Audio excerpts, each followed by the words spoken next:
तो दोस्तों, क्या आपने कभी सोचा है कि क्यों मुस्लिम्स दिखाते कुछ और हैं और सच्चाई में होते कुछ और? ऐसा क्यों होता है कि हमेशा हिंदू उनकी चालबाजी को पकड़ नहीं पाता है? हिंदू तो खैर है ही पागल, बट ऐसा क्या है इस्लाम में जो उनको ये पावर देता है, ये सैंक्शन देता है कि वो दूसरे मजहब के लोगों को आराम से पागल बना सकें? हिंदू तो खैर पागल बन ही रहा है, लेकिन आज हम इस वीडियो में जानने की कोशिश करेंगे उन इस्लामिक प्रिंसिपल्स के बारे में जिसकी वजह से ये सब कुछ होता है। सो इसका नाम है तकिया, या इसको बोलते हैं अल तकिया। ठीक है, तकिया is an Islamic concept which basically means lying और डिसेप्शन, झूठ बोलना या अपने आप को वो दिखाना जो तुम सच्ची में हो ही नहीं। और ये शरिया के अकॉर्डिंग कंप्लीटली परमिटेड है under circumstances for the non believer.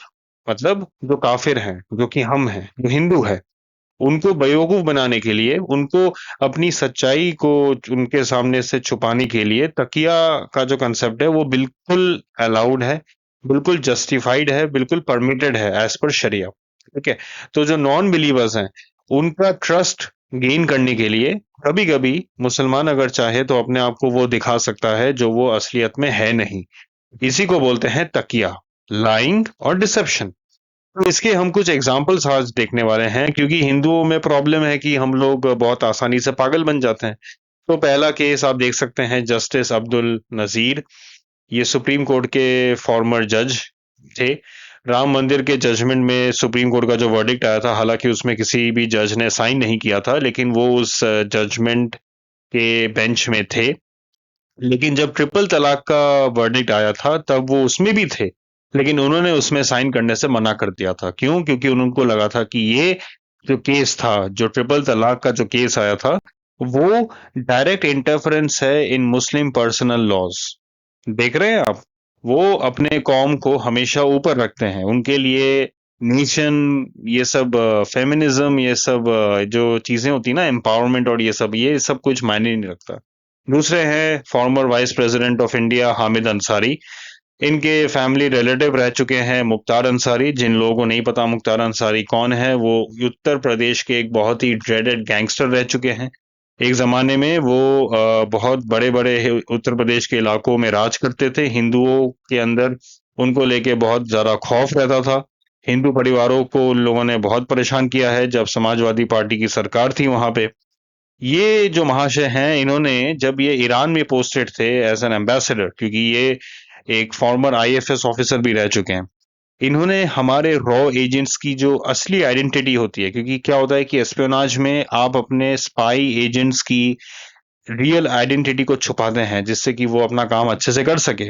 इन्होंने, जब वो वहां पे एज एन एम्बेसडर पोस्टेड थे, अपने रॉ एजेंट्स को की जो रियल आइडेंटिटी थी उसी को उन्होंने सबके सामने बना ही कर दिया था। मतलब उन्होंने अपने ही रॉ एजेंट्स की आइडेंटिटी को सबके सामने एक्सपोज कर दिया था, जिसकी वजह से बहुत सारे रॉ एजेंट्स की जाने गई थी। ठीक है, तो ये तो इन लोगों की हालत है। ये है S Y Qureshi, former chief election commissioner of India. ये बहुत सारे शोज में आजकल आते हैं, खास करके बरखा दत्त और ये जितने भी लेफ्ट लीनिंग मीडिया पोर्टल्स हैं यहाँ पे, तो ये काफी पॉपुलर है। न्यूज लॉन्ड्री में भी आ चुके हैं ये।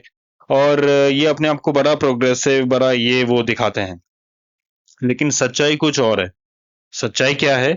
जब ये सीईसी थे, जब ये chief election commissioner of India थे, सबसे ज्यादा बांग्लादेशियों के, रोहिंग्यास के, जो बेसिकली इलीगल्स हैं, उनके जो फेक वोटर आईडी कार्ड्स बने हैं वो इनके ही कार्यकाल में बने थे। और आज हम सब जानते हैं कि कैसे इलीगल बांग्लादेशी और रोहिंग्यास एक बहुत बड़ा नेशनल सिक्योरिटी थ्रेट है। ठीक है, तो ये चीजें इन लोगों ने अपने अपने कार्यकाल में किया है। ये इसे कहते हैं तकिया। और ये जो हिंदू समुदाय की जो बेवकूफी है ना, जो इन लोगों को बड़ा महान समझता है, जो ये समझ नहीं पाता है कि इन लोगों का असली जो ऑब्जेक्टिव है वो है अपने आप को कुछ और दिखाना। अपने आप को जब किसी हिंदुओं के सामने वो ऐसा दिखाएंगे कि बड़े प्रोग्रेसिव, बड़े एजुकेटेड, बड़े लिबरल हैं, लेकिन अल्टीमेटली क्या होता है कि इन लोगों की इस मतलब तकियापन की वजह से हिंदूज इनको बहुत बड़ा इंटेलेक्चुअल समझ लेते हैं और इनके ऊपर भरोसा भी करते हैं। ठीक है, इनका असली काम कुछ और किया इन लोगों ने। इनके लिए कौम सबसे बड़ी चीज है। इनके खून में इनकी कौम सनी हुई है। ठीक है। और इनके लिए इनके कौम से बढ़कर कुछ नहीं है। देश, भारत, इंडिया, डेमोक्रेसी, ये सब संविधान, कॉन्स्टिट्यूशन ऑफ इंडिया, ये सब फालतू बातें हैं। इनके लिए कौम से बड़ा कुछ नहीं है। जब सीएए के एंटी हिंदू राइट्स हो रहे थे, तब जो सो कॉल्ड प्रोटेस्ट हो रहे थे, लिबरल प्रोटेस्ट हो रहे थे, वहां पे बड़े बड़े पोस्टर्स में दिखाया गया था कि हमें सिर्फ शरिया चाहिए, डेमोक्रेसी नहीं चाहिए। ठीक है, तो ये चीजें याद रखें हिंदू। और इसकी वजह से हो क्या रहा है, हिंदू अपने आप को बहुत ज्यादा कमजोर कर रहा है इन द लॉन्ग रन, क्योंकि हिंदू देख नहीं पा रहा है कि उनके साथ हो क्या रहा है। हमें नहीं समझ में आ रहा है, क्योंकि हम तो इन लोगों को बड़ा अच्छा समझते हैं।